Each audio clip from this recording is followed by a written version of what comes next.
Good morning, everyone. Welcome to the National Press Club. Our formal program will begin in just 2 minutes. But before we get started, I just wanted to take a minute to quickly review some housekeeping items. Now would be an excellent time to silence your cell phones. You'll also find cards on your seat.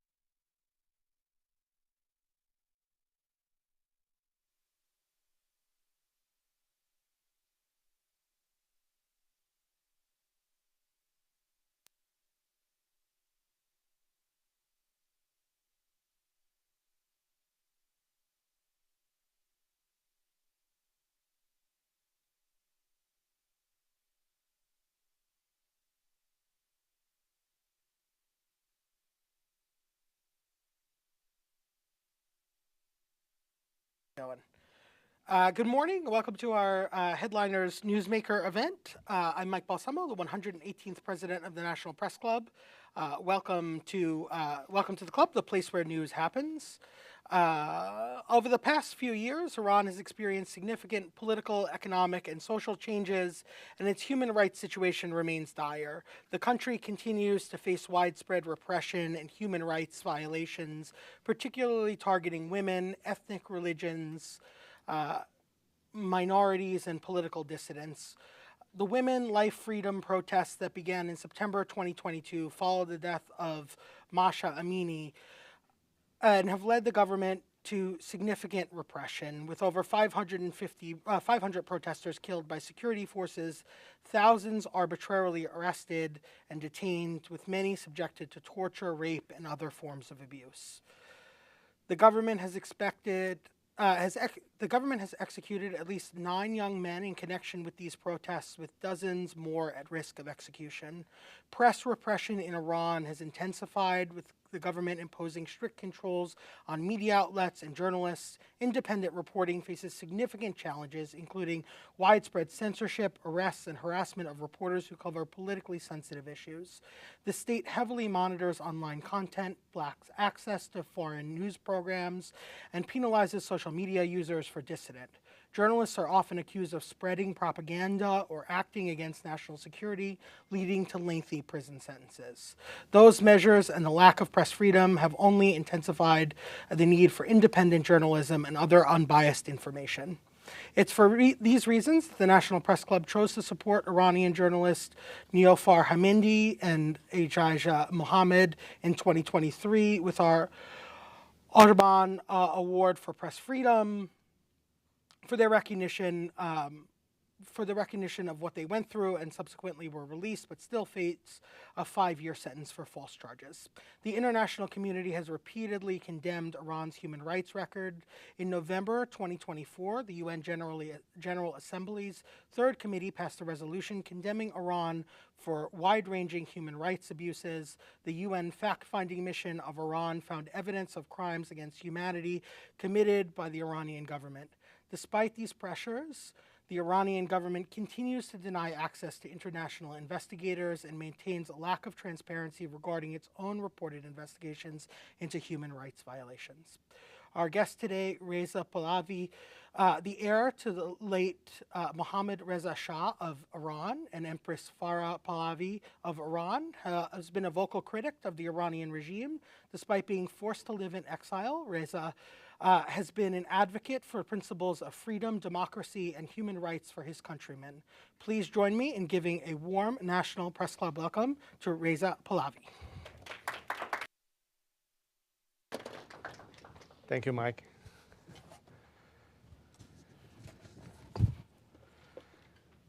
Ladies and gentlemen, good morning. It's a pleasure to be back at the National Press Club, and thank you for the invitation, and I look forward to taking a question in a bit. Today, the Middle East is on the cusp of fundamental change, a reset that has the potential to course correct decades of terror, conflicts, and chaos to peace, prosperity, and stability. This reset has been made possible by the significant weakening of Hamas in Gaza, the decapitation of Hezbollah in Lebanon, and the fall of Assad in Syria.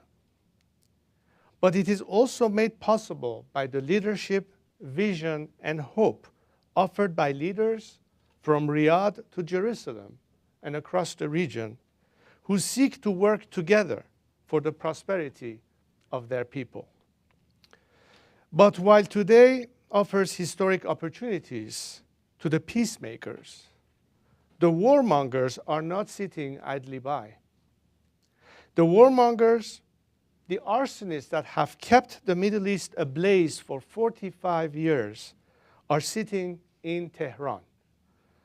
Ali Khamenei and his regime, even those they send you in well-spoken English and smiles, do not seek to be part of this burgeoning peace. They seek to destroy it. How do we know? Because they've not just told us, they've shown us. For its very onset, this illegitimate criminal regime has waged war on the people of Iran and the people of the United States. While it murdered our bravest generals, it took your embassy staff hostage. While it killed our intellectuals in chain murders, it blew up your Marine barracks in Beirut. When it slaughtered our most courageous youth in the street, it attempted to assassinate your president, Donald Trump. Death to America is not just this regime's slogan. As Ali Khamenei himself says, it is its policy. But today, with its proxies in shambles, the Islamic Republic is weaker than ever. So afraid of its very survival and willing to do anything to save itself, in the coming weeks and months, you will probably see a different face of the Islamic Republic. It will not speak the language of jihad, hostage-taking, or chaos. It will talk of deal-making, mutual interest, and pragmatism. As it has for half a century, it will use every trick in the book and every tool of subterfuge to lie, cheat, and steal its way to a new deal with the United States. If it gets that deal, it will use the benefits and concessions it extracts to rebuild its proxies and prepare to inflict more pain and chaos on the region. It will look to bring about an even more terrifying October 7th. It will again wage war on the American people and American interests. This is not my opinion or analysis. It is the track record of the past 45 years. It is this regime's DNA. So the United States has a choice. Will it seek to use the leverage and this historic opportunity to fundamentally alter the trajectory of the Middle East and the world, to bring about lasting peace and prosperity? Or will it fall for the flirtations of a radical Islamic regime and hand the Middle East back to its radical terrorist proxies?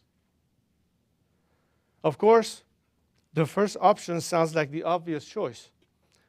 But I know that there are those, whether out of ignorance, ideology, or personal interest, who look to mislead this administration into thinking that change in Iran can only come about by war and would only lead to something worse.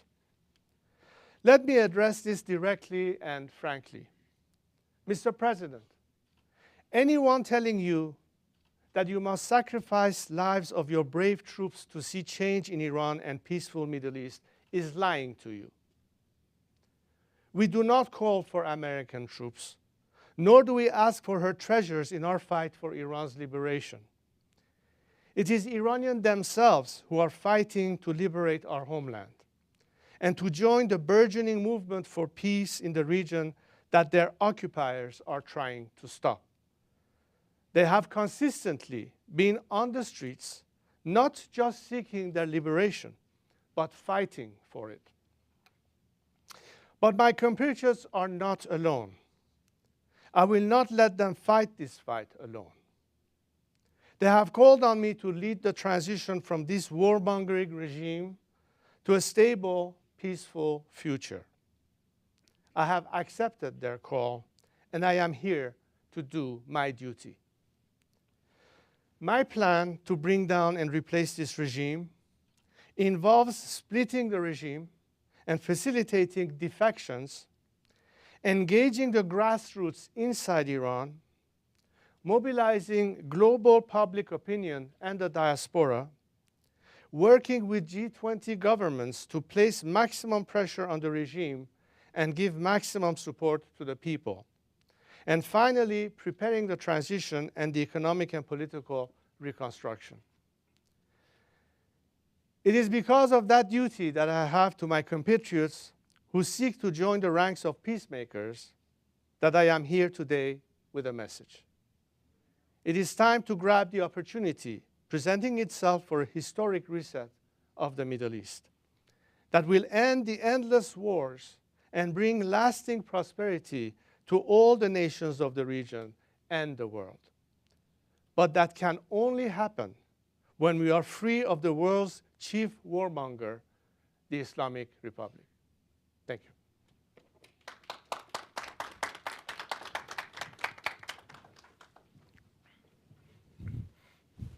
Thank you. I'm excited for this conversation. As a reminder, you have cards on your seat. Feel free to pass them to the front and to Cecily, and we'll be happy, who's right there, and we'll be happy to get to those questions. So, sir, I want to start. I want to start here. So, since you and your family left Iran, U.S. administrations have had vastly different approaches to their Iran policy. In your opinion, which has been most effective? In general, I would say that, and this is not limited to just U.S. foreign policy. I think it also includes the general allies of the United States in the West, in Europe, and elsewhere, that the biggest flaw in their thinking in terms of how to deal with the Islamic regime in all these years was based on the false expectation of behavior change. If you look at all the policies that various governments have implemented, whether it is by imposing more sanctions or attempting appeasement as a method, all of this with the idea that perhaps the regime will become more reasonable and come back to the negotiation table, has generally failed, irrespective of the nature and composition of those Western governments, whether they're liberal or conservative, left or right. And again, I think part of the reason I've been arguing that that approach has only permitted the regime to survive all along was because, as I said, this DNA makes it impossible to coexist with the free world as we know it. You referred in your opening remarks about the fact that there's censorship and other things of that nature. This is part of the regime's DNA, that the values that the regime professes, that when they celebrate martyrdom rather than life, makes it completely different on how we talk about liberty and freedom and what have you. So the regime's nature and behavior has been ultimately based on exporting an ideology that is in direct conflict with all the values and principles that the Western free world and democratic countries are based on, which is why it has failed. So the solution is not to say, well, can we still attempt diplomacy? It has failed. And nobody wants war and conflict. That's not the solution. Therefore, you remain with the third possible way, and that is to invest this time on the people of Iran, who are the agent of change, and not waste time any further with a regime that has proven time and again that it is untrustworthy, unreliable, untransparent, and at the end is not there to defend the rights of its citizens. On the contrary, it is pillaging our country. It is at every time only interested to support its goals of exportation of ideology at the expense of the Iranian people. So that reset I was talking about is to realize that the potential to change is not only good for a country that is striving for liberation And many times foreign governments and Western governments have been in support of countries that finally liberated themselves from respective unwanted totalitarian or racist or dictatorships, but this time to decide of whether or not they want to stand on the side of the people of Iran as an alternative. So the shift in policy, to answer your question, ultimately is rather than wasting time on how can we get back to some kind of a deal with the regime, to simply think that the best way to approach that end is to empower the Iranian people. And that is ultimately the result of a two-pronged approach, maximum pressure on the one hand on the regime, but also a policy of maximum support. And there's a lot of ideas that we have that we can discuss, probably will be among the questions I'll be asked. Absolutely, yeah. So, you know, to sort of follow up on that and to flick at something you made in your remarks, can you talk a little bit about, you know, what the Trump administration's policies have been on Iran and where you think or what you think the U.S. role should be in the region? Ever since the end of the Cold War, and perhaps the way the world, geostrategically speaking, in the East-West divide that existed during the Cold War, and where the Middle East played into that equation, and oil as a major source of energy for Western countries, and the whole debacle of how foreign policy of those days were looking at the Middle East and how to react to it. Regardless of what Beijing or Moscow were thinking as opposed to what Washington or London were thinking and so on and so forth, perhaps looked at it more as to how do we maintain a presence there? Is it a military presence? Is it some other ways? I think the nature of the beast has changed in the sense that rather than assuming the responsibility of maintaining that stability, you should in fact encourage the kind of relationships of cooperation of those regional countries so they in fact assume that responsibility. So it doesn't have to fall back on the US to play the role of guardian of peace around the world.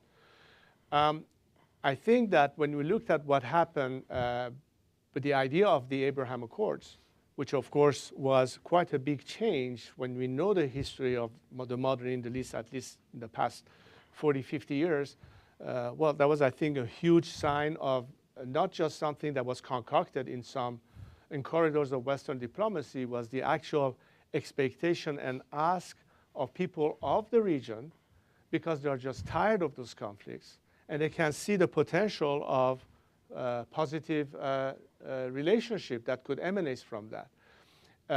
I myself have proposed that perhaps one day we can elevate the Abraham Accords to the Cyrus Accords, where Iran would be part of that, and could work with our partners in the region in absolute cooperation and a fruitful strategic partnership, whether it is with Jerusalem or Riyadh or all the other countries. And therefore, that makes the work much better and easier for, let's say, the US government looking after its national security interests, or even economic interests for that matter. Because those relationships will create elements of stability, which is good for the economy in general, and it will put an end to all those conflicts and all those rivalries. So it's no longer a policy of whether or not we should police the world, but whether or not we should cultivate and strengthen those relationships. So we have to be less involved in that process. Of course, this is all based on the premise that the vacuum is not filled by the wrong players. And that's why it's so important to recognize who are your true partners and allies in this, and who are not necessarily on that same wavelength.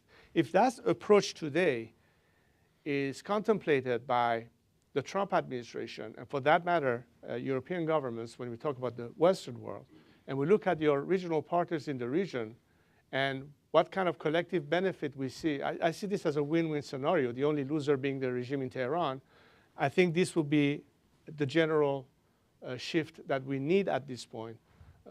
So the people in the region will understand that they no longer have to hide from fear of being victim of the next terrorist attack or missile strike or what have you, that we can make the world a much safer and better place on the basis of those fruitful relations. I, for one, can easily speak on behalf of my compatriots That's what the Iranians want to see. They want to be part of that coalition. They want to be part of that change.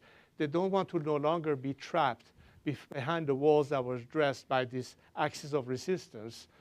With Assad gone in Syria, that has made it, make Iran getting much closer to that opportunity. And I think these are the kind of elements that should be contemplated when decisions are made as to how do we formulate the foreign policy. Do you think it's possible to get there? And maybe you can expand a little bit. You obviously, spoke directly to President Trump in your remarks there. But, where do you see the sort of like second Trump administration shift on policy toward Iran going? And does it get you toward exactly what you were just saying? Well, I'm basing my arguments on the premise that the conclusion has been reached that the prolongation of this regime is no longer tenable, that the problem is the regime itself, and that therefore ultimately a change of regime is required. Now we all know that the word or the term regime change has gotten a very bad reputation, only because it was poorly implemented in Afghanistan and Iraq. But just because it was poorly executed doesn't make the concept the wrong one. And by the way, as I said earlier, the scenario of change in Iran has nothing to do in similarity with what happened in the Middle East ever since 9/11, what needed to be done in Afghanistan, and later on what happened in Iraq. We're talking about a different scenario.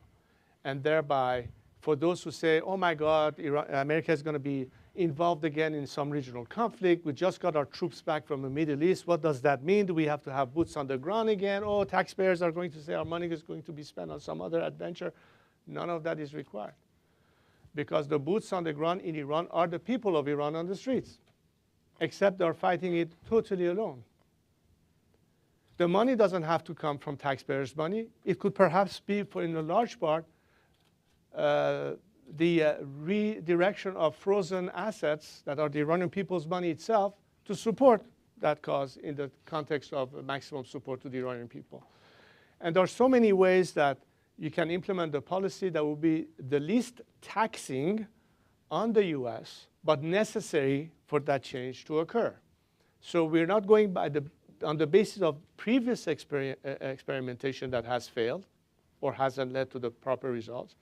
In fact, we were proposing an alternative and something different than what has been experimented with before. But it does have to be, at the end, the conclusion that our true allies are the people of Iran, and this regime stands between them and the free world. So the regime has to disappear.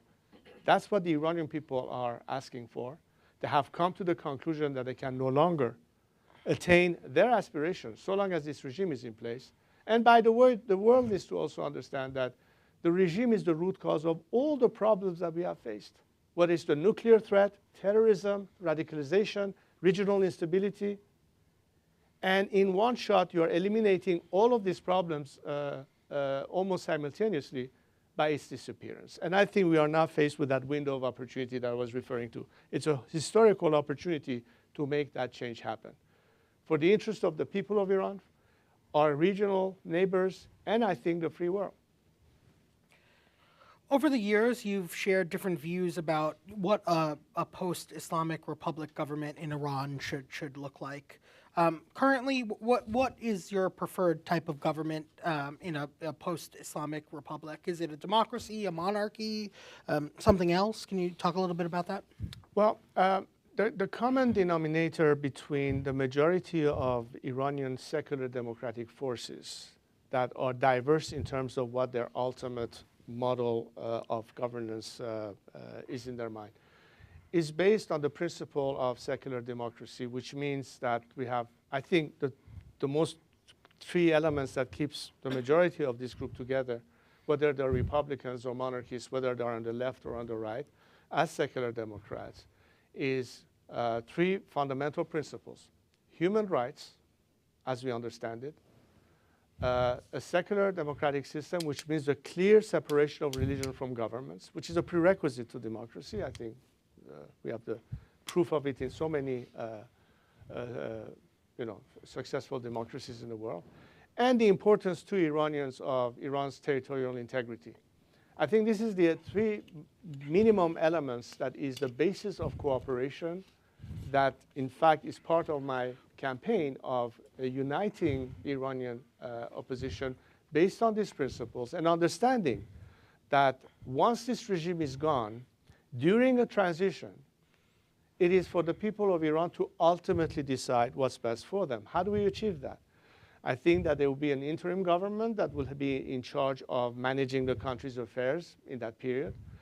We will call for as soon as possible, the election of a parliamentary council, a constitutional assembly, if you will, that will be charged with the responsibility to, in fact, debate and argue about areas where we may not all have necessarily the same opinion, but a democratic process where the nation this time is fully aware of all the alternatives that could be presented to them as a recommendation of that constitutional assembly. So there's a constitutional project. It may be a revision of what we had before. It may be a totally new text.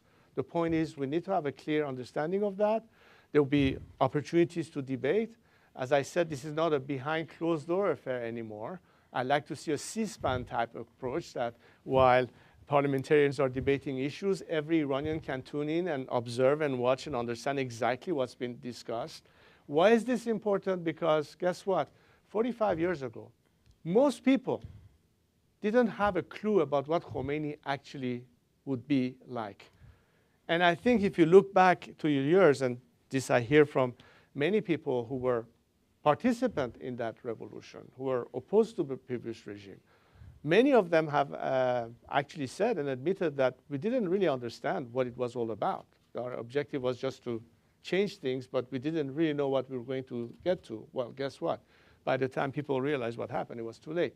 This time we say it's not going to be an unclear or non-transparent issue. Let people understand exactly what it is that is proposed, and on that basis, ultimately, by means of a national referendum, we'll see what the majority of the people will have, which means that at the end of that process, a new system will be adopted, ratified by a referendum, which will lead us to the final phase of normalization, which means the election of the first parliament of this new democracy, and of course, the first elections of a democratic government, which will be the result of political parties organizing those elections, like we see everywhere in the world in democratic countries, and a government will be formed. And that's what I think will be the end result. So this journey takes us from where we are right now in terms of what can we do to force this regime to collapse, get into the process of transition and establishing the maximum participation possible of democratic forces, and ultimately leading into that solution. So we're relying ultimately on people's good sense, but also it's not just about freedom and democracy and all that. It's also a roadmap to recovery. And I think that's also very important to bring into the equation, which is why I'm not simply talking about political change in Iran. I'm also addressing the needs that the country will have in terms of how can we get out of this economic mess? How could we have jobs created? What kind of investment can we bring?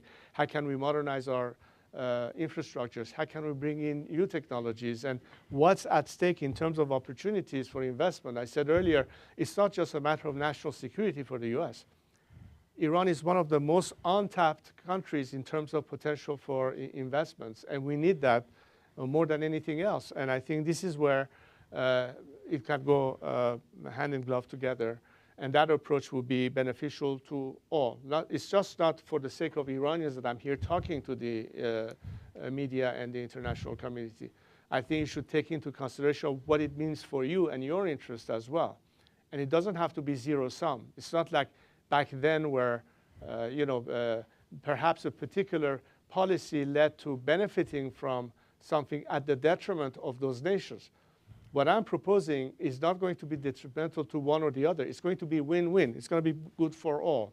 It is not the case right now, where we have a ruling paramilitary mafia that controls just about every aspect of the Iranian economy, doesn't allow for entrepreneurs in Iran to have a fair opportunity to thrive. Nobody wants to touch Iran under the current situation, and therefore, we need not be surprised about how dire the economic situation is in Iran. But imagine the opportunities that would be created. Imagine the kind of investment that could help us. Imagine if Elon Musk decides to put a plant of Tesla in Balochistan tomorrow. And so many ideas like that. Imagine what kind of relationship we can have with key experts in the field of water management.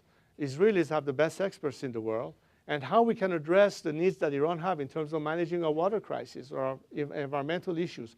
All of these are what could help our country redress itself, beyond the fact that now we have freedom, that we have democracy, now we have human rights, but all those aspects as well. So we talked a little bit about how difficult it is to get independent reporting in Iran. So can you talk about what is happening in Iran right now, and what do people not know that they should? Well, I'm glad you emphasized that point, Mike, because I think one of the key issues that we have in Iran right now is how do we overcome censorship? How do we protect free speech? How can we let the Iranian people not be deprived of an opportunity to remain connected to the world? Part of our recommendation in terms of the maximum support to the Iranian people, a lot of it has to do with internet access. I think people, especially journalists in Iran, would know that the first bastion that the regime is trying to demolish is the ability for the Iranian people to have access to information and the access to the free propagation of such information. So a lot of what can be done in the area of countering the regime's attempt to suffocate, to censor, and to cut that link is the way to remedy that problem. Not remedy all the problems, but it's a great help. Because then, especially when we are talking about the mechanisms of access, which is mostly internet or social media, these are areas where we can, on the one hand, give more of a platform for dissidents or political prisoners or journalists in Iran to be heard and for the world to hear from them, but also to bring more support in identifying elements that the Iranian regime, and rest assured, are not sitting idle. They have their own cyber army, bot calls, trying to interfere and create havoc and discord among the opposition, many different tactics that are using to suppress not only opinion, but also to distort the fact. So it's not just about of independence and censorship, it's also factual reporting that is important to all of us. So that should be one of the key elements contemplated in how the free world can be of help.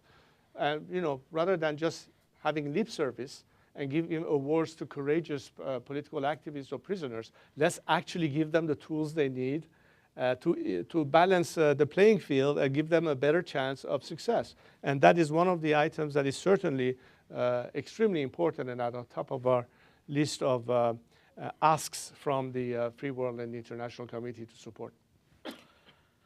I think this dovetails nicely, so I'll ask a question from in the room here. How confident are you that the people of Iran will support the change that you're fighting for? Well, I think if you monitor statements that we hear from Iran, what people are saying when they are protesting or demonstrating, regardless of whatever sector of society they represent, from retirees to factory workers to government employees to nurses in hospitals. I mean, we have so many different indicators of ultimately people saying, basta, we've had it. We are seeing far more fragmentation within the regime. We are seeing that what we used to refer to as the gray strata, قشر خاکستری in Farsi, I think Iranians will understand exactly what I'm talking about. But we're seeing more and more disillusionment and defections. Because even if you were until recently in the mindset of reform and still thinking the traditional way reformists have been advocating, that slow change from within, this is no longer tenable. Even they don't believe that is a solution to the problem. So we are now engaged far more in dialogue and conversation with those who are now peeling away from the regime and are converging with those of us who from the very beginning were questioning the nature of this religious dictatorship that could not be a formula for the future. So the discourse now and the narrative has totally changed and is becoming much more in that direction.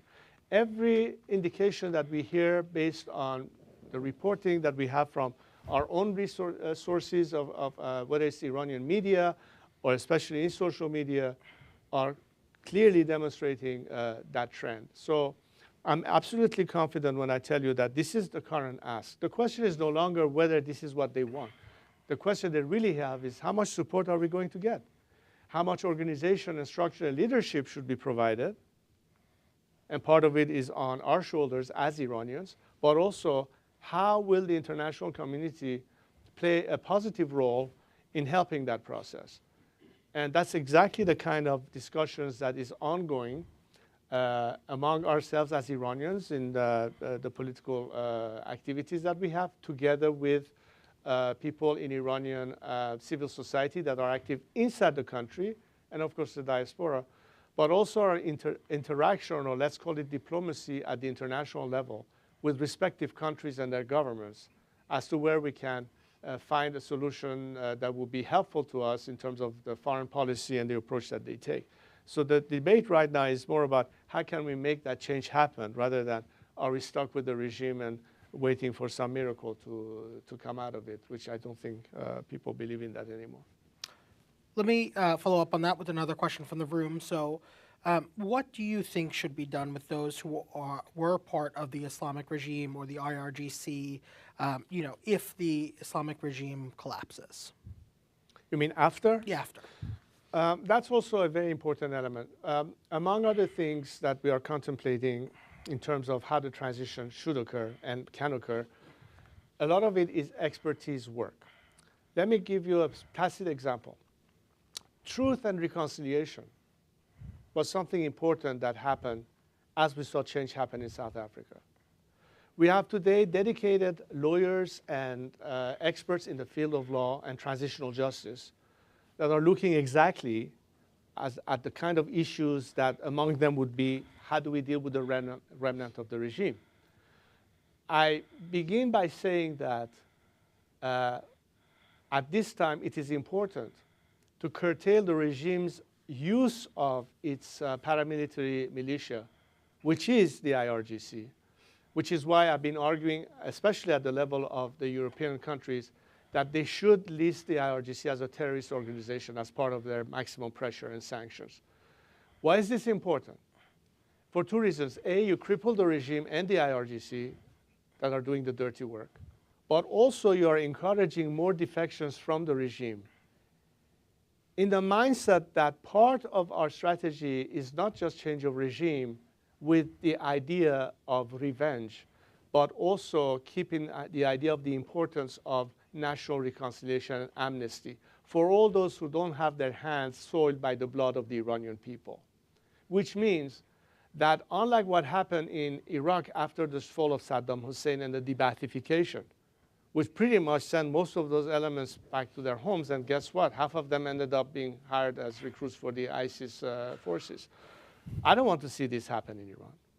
I want to make sure that those who know that they can survive regime change in Iran will not be hung by every tree in the streets of Iran.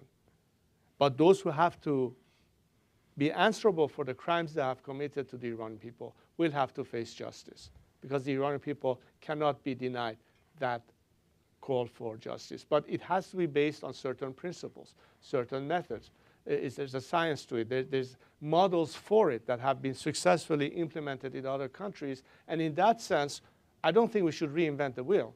We should simply use the best methods as to minimize conflict, maximize defections, offer opportunities down the line, keep those who are responsible accountable for the crimes they have committed, but allow for a national reconciliation. Because my whole objective here is to minimize the cost of change to the Iranian nation. Enough blood has been spilled. Enough sacrifices have been made. We don't have time for endless decades of revenge. We need to bring all of our assets to the ground. And as I said, and this has been my philosophy from the very beginning of addressing the alternative, I have reached out to the biggest opponents of my father, who were revolutionaries. Because I said, I don't care what you did then or what you thought then. What do you think now? And are you ready to join a coalition of the willing for a better Iran, having learned from our collective experiences? We don't have time for revenge. We need to be united with one voice. We should be free to have our opinions. We should be guaranteed our rights. No citizen of Iran should be, in any form or shape, be discriminated against for whatever reason there is. This is the guarantee of the law of the land. But the democratic culture of tolerance, of inclusion and diversity is not something that can be guaranteed by a printed document. We have to establish that culture. It's upon us to behave that way. And this is part of the real challenge here, because the rest is obvious. It's all upon us of what culture do we adapt. Do we seek reconciliation, or do we seek revenge? Do we seek justice in an equitable way, or are we going to have kangaroo trials and wanton executions as it happened early on as soon as Khomeini took over? In what way do we differ by our captives today? We cannot utilize or believe in the same methods. There has to be a contrast. And I think Iranians today understand that. I am very much in touch on a daily basis, particularly with Iran's Gen Z. And believe me, the Gen Z of today is far smarter, far more intelligent, and far more observant than any generation Iran has had before, including mine. And I'm very optimistic about their wisdom, their common sense, and the fact that they have resisted the temptation to be radicalized. They have resisted temptation to be provoked into violence and conflict. And in fact, they have adopted what I propose as a general method of struggle, which is nonviolent civil disobedience. Because I believe that if violence becomes a method to change, it will be not the result that everybody hoped to obtain. We have to be disciplined in that sense. So all of these are the kind of issues that we are discussing and looking at. So again, to summarize, part of creating the opportunity for maximum defection means simply one thing, that the Islamic regime is a sinking ship, and people are trying to now jump the boat. But they need to have terra firma at the other end. How do you expect, and I'm talking to the Iranian civilian population, how do you expect that the people with the arms, who should be an instrument of a shield for you against the regime, rather than the instrument of repression by the regime against you, come to your side if they don't feel that tomorrow you will accept them back into society, post this regime? Think about that. Think about that for a second. Are we going to achieve our goals by waging war and guerrilla warfare? Or we are going to minimize the guns that could be turned against us, as the regime will maybe try a last gasp attempt at some kind of a genocide at home? We should take that option off the table. And the only way we can take that option off the table for the regime is to tell them you have no leg to stand on anymore. Even those you thought you can depend on no longer want to be with you, and they want to join with the people. But a lot of it is up to us to accept them. And that doesn't mean that there won't be justice. That doesn't mean that those, as I said, who have their hands soiled with the blood of the Iranian people will not have to be accountable one day in court for crimes against humanity. But I think a great number of them who don't believe in the system anymore, who are not in that sense criminal, should be part of that process, should be part of that process that, as I said again, this is the alternative I propose. There might be some other scenarios. But this is, to me, the one that creates the path of least resistance, that maximizes the least costly way of bringing change, but most importantly, can give us the best chance to achieve a democratic outcome, as opposed to the replacement of one dictatorship with some other form. This is the last thing the Iranian people want. So for the Iranian people to have less fear for change, but also believe that change would be in the direction of what they want, we are left with not too many options in terms of scenarios of change. So I think that what I'm proposing offers them that change in every aspect of the issue. Let me pivot for just a moment to an issue that I think is very important, especially for the club and our press freedom efforts. And then I'll come back to questions in the room here in just a second. So there are times when your supporters will launch cyber harassment campaigns against journalists whose coverage they disagree with. What is your message to those who engage in these online harassment campaigns against journalists, and do you condemn those actions? Well, I have been for many years and on the record about this issue. Let me talk about three general principles. First of all, I think one of the elements that a lot of Iranians would relate to are principles that for centuries have been a part of the Iranian identity or psyche, which started with Zoroastrianism in Iran. We say pendare nik, goftare nik, kerdare nik, which means good thoughts, good deeds, and good words. That by itself goes back to the culture I was telling you about, a culture of respect, of tolerance, of accepting differences of opinion. And I've also said that we may completely disagree with one another, but disagreeing with someone doesn't make you or me each other's enemies. We can have a difference of opinion. But under the same roof and under equality and justice, we should be free to have our opinions. So let's respect each other's opinion, but defend the principles of that opinion, whether it's a journalist or writers or an activist or what have you. I have all the time and every time condemned any breach of those principles of harassment, foul language, insulting.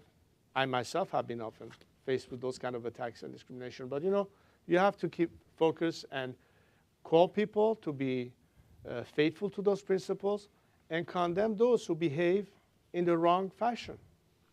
Some people might say, well, you know, we cannot talk about censorship here because there's freedom of expression.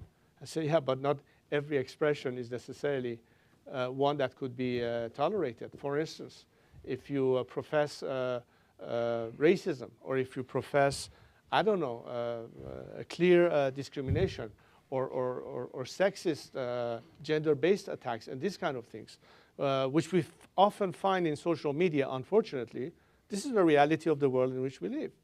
But I think the majority of Iranians do not pertain to some extremists who may be outside of this fold, but also understand that at the end of the day, that this third element that I wanted to add, do not discount the fact that the regime is using an entire campaign of cyber manipulation to, in fact, create those provocations, to pretend that so-and-so is representative of this group or that tendency, and play the role but be out there for the purposes of creating this kind of discord, to mess up, if you will, to muddy the waters.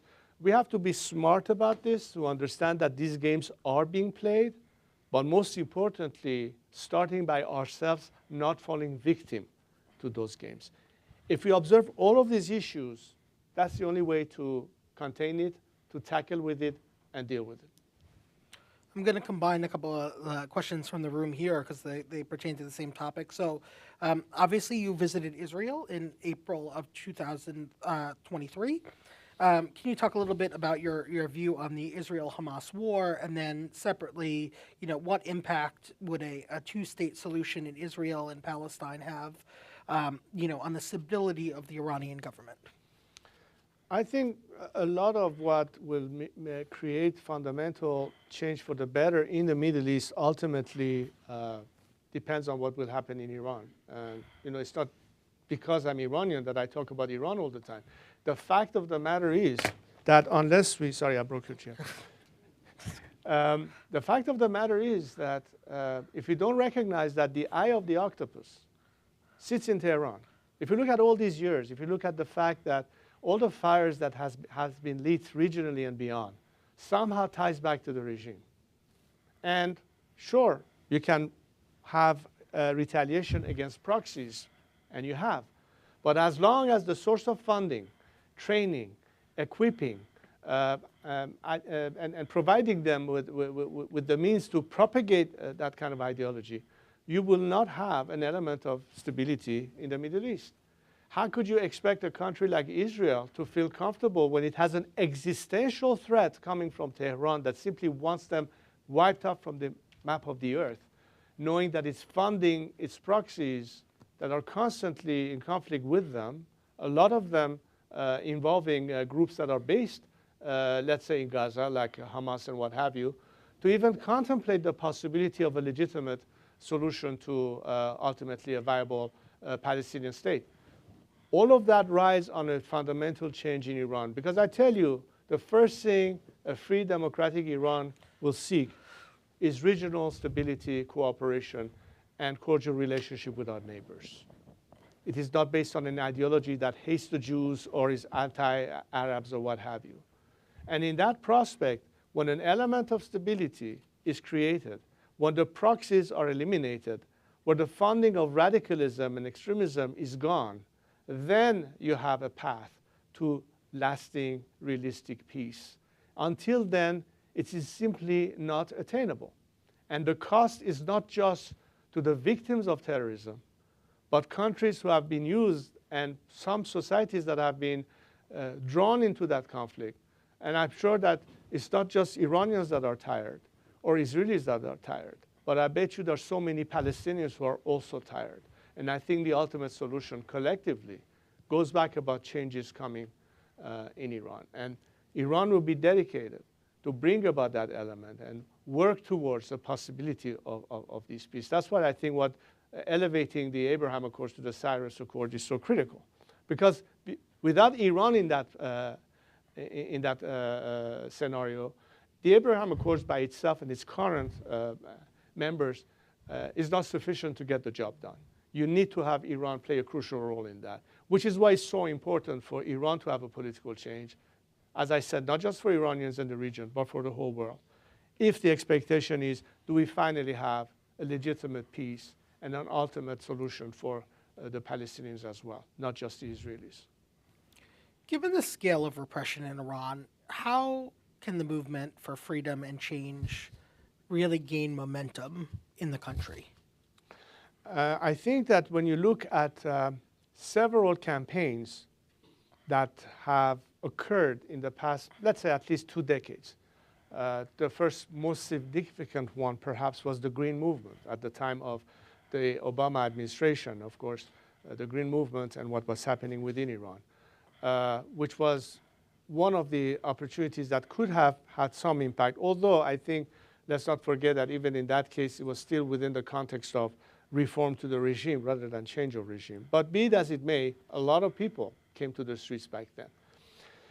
Mahsa Amini was murdered. The Mahsa revolution was certainly one in the last 2-3 years that was quite significant. And by the way, I'm sure you might have noticed that the frequency of repeated campaigns of resistance or uprising in Iran have become far more frequent with lesser separation in time than the 3 decades before. That shows you the dynamics and the ask and the want that the Iranian people have. But I was saying earlier, unfortunately, nothing was truly done to help them get more momentum by equaling the playing field for them. That's why maximum support is very important. Because maximum pressure and sanction by themselves is not enough to get the job done. Look, when you look at successive examples that I could use, and a lot of it perhaps, which is closest to the scenario of change, 2 things led to the liberation of Europe and all those countries that were stuck under the umbrella of the Soviet Union during the Cold War. One was, of course, the general strategy that Ronald Reagan and Margaret Thatcher had dealing with the Soviets and Mikhail Gorbachev, and ultimately what led to the collapse of the Soviet Empire. But if you look at the way the supported movements, such as Solidarity in Poland, the way dissidents in those Eastern European countries felt supported as opposed to ignored or abandoned or thrown under the bus. These are the kind of elements that teaches us all, in modern history at least, that there is an element of foreign support that comes into play. How do you incentivize democratic sitting countries? How can you give them the actual means and tools to access? But we're just talking about just one aspect of it, which is censorship and free information and access to the internet. These are actual means that are important and can change the whole dynamics and opportunities for change in a realistic way. We don't need to have UN resolutions or condemnation, a sympathy for human rights abuse in Iran, and sort of symbolic gesture by Hollywood actresses or French parliamentarians, cutting their hair, or the hijab thing, as if this was the only ask the people of Iran have. If you really mean what you say, if you really intend to help freedom for a nation that deserves it, then put your money where your mouth is. Take the actual steps. So when I talk to an Iranian dissident inside Iran, when I talk to the political prisoner who is on furlough. And when I ask him or her what it is that is missing here, two things is the most frequent answer that I get. Number one, we need stronger leadership at home. You need to start it outside because it's hard for us to do it inside right now. So we have to work with one another inside and outside to get that done. That's within the Iranian spectrum. And number two, we don't see actual support from the outside world. We see governments that are willing to pay ransom to free hostages, but instead of helping us, they're funding the regime that has access to hundreds of billions of dollars that they shouldn't have had, for instance, if the oil sanctions were actually implemented. And guess what? It wasn't spent on Iran and Iranians. It was spent on financing proxies, perhaps a cause that incentivized the regime to go to the extreme where we should not be surprised at something that October 7th happened as a result. These are the kind of legitimate questions and challenges. When I talk to foreign policymakers, when they ask the question, what should our foreign policy be, that's precisely the areas where you can make the difference. Make people believe that you mean what you say, that you actually stand with freedom-seeking nations. And you have had before. It's not like it's the first time we're asking any country to do that. You've done it before, successfully. I wonder what the ANC and Nelson Mandela would be able to tell you of how they were incentivized in getting to where they were, and how the government in Pretoria understood that they can no longer sustain apartheid in South Africa, or what it took to put an end to the Soviet Union, and how important it was, a coordinated effort in the Western free world. Well, I think that the change in Iran is not far apart in that sense of incentivizing dissident, activists, journalists, lawyers, workers, because, look, a different Iran would mean that people who actually can get the job done, that are not involved in the corruption of this regime, that are not part of this social injustice and economic divide that is the direct impact of this regime. And as a result, 60% of Iranian people live under the poverty line. This is a country where a lot of its technocrats and bureaucrats want to be part of the solution. They're looking for an opportunity to serve.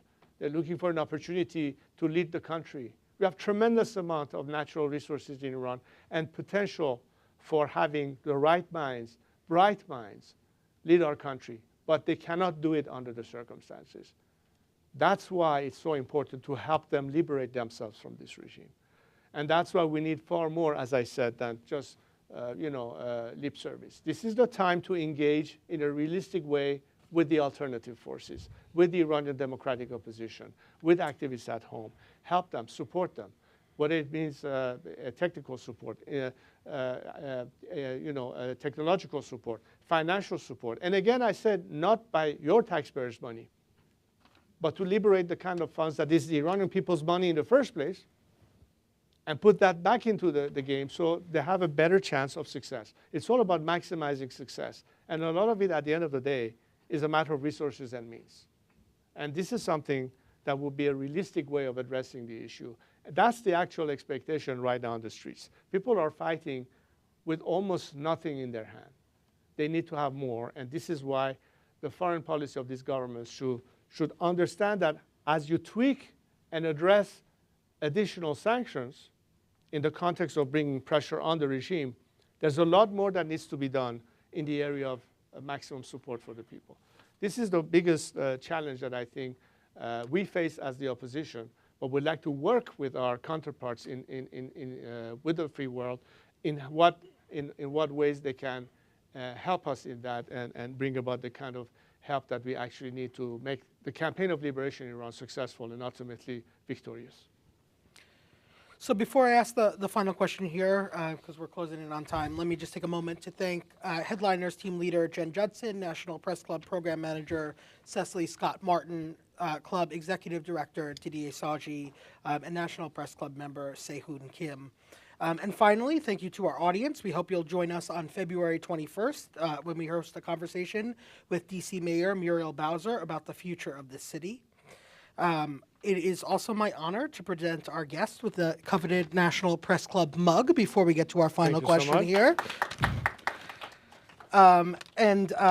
why don't we just swing into that final question? So you've talked about this a little bit, but maybe you can expand. So we've been hearing a lot about the possibility of new negotiations with Iran, primarily focused on nuclear issues.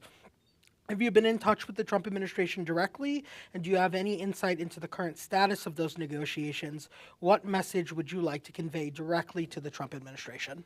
Well, my team has had some contact with the transition team of President Trump's second term administration. There was no specific necessary discussion on the nuclear issue or the nuclear aspect. But one thing that I can say right off the bat is, look, what happened under JCPOA, or the expectation of what will ultimately resolve the problem, is a very hard element to actually guarantee its enforcement or implementation, because the non-transparency of the regime all these years has led many entities, including the IAEA, to realize that limited access, not doing exactly what they are doing in terms of enrichment and what have you, is something that will never feel or give you that satisfaction or certitude that they are in fact abiding by what it is that they're doing. And by the way, let's even assume for a second that there is a nuclear deal. Will that resolve the entire problem? Will that take away the rest of the elements or the impact, negative impact, I might add, that the regime has in regional instability? In fact, it was after the first JCPOA that the regime was incentivized, and they took 10 sailors on one of the American military ship in the Persian Gulf hostage. So are they going to change their behavior in general, even under a nuclear deal? These are the kind of questions that should make us think twice about, is that at the end of the day the only problem you have? No, the problem is multiple when you come to the regime. The funding of proxies will continue, regional instability will continue, interference in the affairs of other countries will continue, radicalization will continue. None of that will change. Again, as I said, it's in the DNA of the regime. Its DNA hasn't changed for 45 years. We should not expect it will change in the next 45 years. The problem is we don't have another 45 years to wait. The Iranian people are tired of that. And you can resolve the problem not by thinking that this time the regime will come clean, but understand that the alternative, the Iranian people, are not warmongers. They want to be peacemakers. The Iranian people do not want to have any kind of military conflict in the region. The Iranian people need not talk about defense and in the sense of being a right which the regime was trying to advocate as they were encouraging the militarization of the nuclear program in Iran. Energy hastei haqq musallama mast, those of you understand, but what was behind it? What was the thinking behind it? Why would you enrich heavy water reactors? Well, heavy water is not for nuclear energy. It's intent for ultimately enriching. Anyway, I don't want to belabor the question. The fact is that the best guarantee of putting an end to the problem is not going to come by cutting a deal with this regime. It's by helping the Iranian people free themselves, because they will be the first guarantee that you don't have to worry about Iran anymore, because we will be there as peacemakers and playing the game of stability by means of regional partnership and relationship and mutual respect. That is the ultimate guarantee and the ultimate solution. So don't waste too much time building hope yet again in some games that the regime might play, trying to lead you to believe, as I said in my opening remarks, they will lose every subterfuge and every trick in the book to try to fool you yet again. But as the saying goes, fool me once, shame on you. Fool me twice, shame on me. Thank you so much. Let's give a warm round of applause. Thank you for being here at the National Press Club, and we stand adjourned. Thank you, Mike. Thank you.